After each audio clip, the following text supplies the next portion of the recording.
बहुत पुरानी बात है। धारा नगरी में गंधर्वसेन नाम का एक राजा राज करते थे। उसके 4 रानियां थीं। उनके 6 लड़के थे जो सबके सब बड़े ही चतुर और बलवान थे। संयोग से एक दिन राजा की मृत्यु हो गई और उनकी जगह उनका बड़ा बेटा शंख गद्दी पर बैठा। उसने कुछ दिन राज किया, लेकिन छोटे भाई विक्रम ने उसे मार डाला और स्वयं राजा बन बैठा। उसका राज्य दिनों दिन बढ़ता गया और वह सारे जम्बूद्वीप का राजा बन बैठा।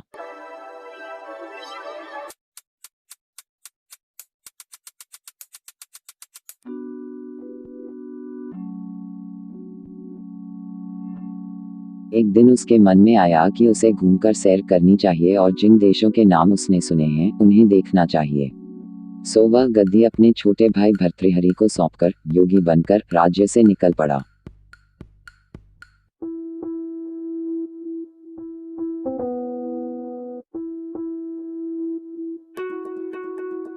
उस नगर में एक ब्राह्मण तपस्या करता था।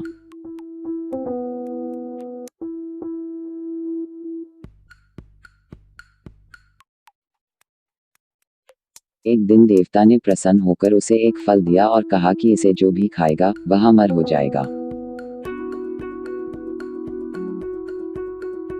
ब्राह्मण ने वह फल लाकर अपनी पत्नी को दिया और देवता की बात भी बता दी। ब्राह्मणी बोली, हम अमर होकर क्या करेंगे? हमेशा भीख मांगते रहेंगे। इससे तो मरना ही अच्छा है। तुम इस फल को ले जाकर राजा को दे आओ और बदले में कुछ धन ले आओ। यह सुनकर ब्राह्मण फल लेकर राजा भर्तृहरि के पास गया और सारा हाल कह सुनाया। भर्तृहरि ने फल ले लिया और ब्राह्मण को 1 लाख रुपये देकर विदा कर दिया।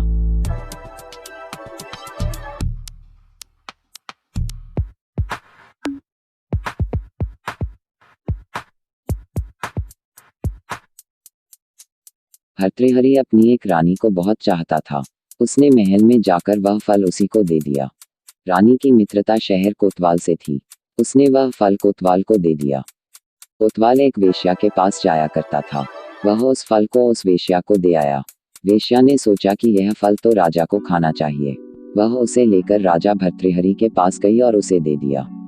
भर्तृहरि ने उसे बहुत सा धन दिया, लेकिन जब उसने फल को अच्छी तरह से देखा तो पहचान लिया। उसे बड़ी चोट लगी, पर उसने किसी से कुछ कहा नहीं।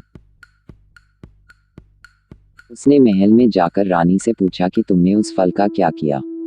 रानी ने कहा, मैंने उसे खा लिया। राजा ने वह फल निकाल कर दिखा दिया। रानी घबरा गई और उसने सारी बात सच सच कह दी। भर्तृहरि ने पता लगाया तो उसे पूरी बात ठीक ठीक मालूम हो गई। वह बहुत दुखी हुआ। उसने सोचा, यह दुनिया माया जाल है, इसमें अपना कोई नहीं। वह फल लेकर बाहर आया और उसे धुलवा कर स्वयं खा लिया।